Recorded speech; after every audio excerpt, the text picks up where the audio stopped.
ত্রয়োদশ জাতীয় সংসদ নির্বাচন 2026-কে সামনে রেখে ফরিদপুর 2 আসনে বিএনপির মনোনীত প্রার্থী শামা ওবায়েদ ইসলাম রিঙ্কুর নেতৃত্বে এক বিশাল নির্বাচনী জনসভা অনুষ্ঠিত হয়েছে। শনিবার নগরকান্দা উপজেলা সরকারি মহেন্দ্র নারায়ণ একাডেমি মাঠে উপজেলা বিএনপির আয়োজনে অনুষ্ঠিত এই জনসভায় প্রধান অতিথি হিসেবে বক্তব্য দেন বিএনপির কেন্দ্রীয় কমিটির সাংগঠনিক সম্পাদক শামা ওবায়েদ ইসলাম রিঙ্কু। প্রধান অতিথির বক্তব্যে তিনি বলেন, দেশবাসী পরিবর্তন চায়, জনগণের ভোটাধিকার পুনঃপ্রতিষ্ঠা ও গণতন্ত্র পুনরুদ্ধারের লক্ষ্যে বিএনপি রাজপথে রয়েছে। তিনি আরও বলেন, ফরিদপুর 2 আসনের মানুষের এবার ধানের শীষের পক্ষে ঐক্যবদ্ধ হবে বলে তিনি দৃঢ়ভাবে বিশ্বাস করেন।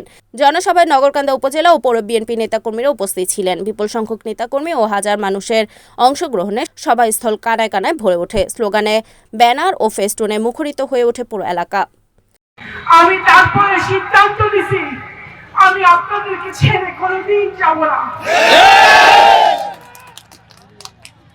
আমি আপনাদের বোন, আপনাদের মেয়ে, আপনাদের সন্তান, আমার শেষ রক্তবিন্দু পর্যন্ত আল্লাহ তাআলা আমাকে যতদিন হায়াত দিয়েছে আমি আপনাদের পাশে আছি, আপনাদের পাশে থাকবো ইনশাআল্লাহ। আমার বাবা দল, মত, ধর্ম, বর্ণ নির্বিশেষে মানুষের জন্য করেছেন। প্রতিদানে কখনো কিছু চান নাই, কখনো মানুষের কাছে কিছু চান নাই, কিন্তু উনি পেয়েছেন আপনাদের অপরিসীম ভালোবাসা। উনি পেয়েছেন, এই ভালোবাসার প্রতিদান আমি দিতে চাই। আপনাদের সন্তান হিসেবে আমি আপনাদের পাশে থেকে আপনাদের জন্য কাজ করতে চাই।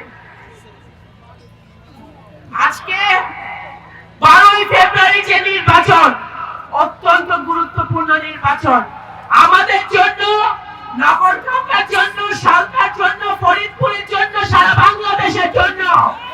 এই নির্বাচনে সিদ্ধান্ত হবে বাংলাদেশ কোন পথে চলবে, বাংলাদেশ কার হাতে নিরাপদ, বাংলাদেশে গণতন্ত্র থাকবে কি থাকবে না, ভোটাধিকার থাকবে কি থাকবে না, উন্নয়ন হবে কি হবে না, সেটা 12ই ফেব্রুয়ারি সিদ্ধান্ত হবে।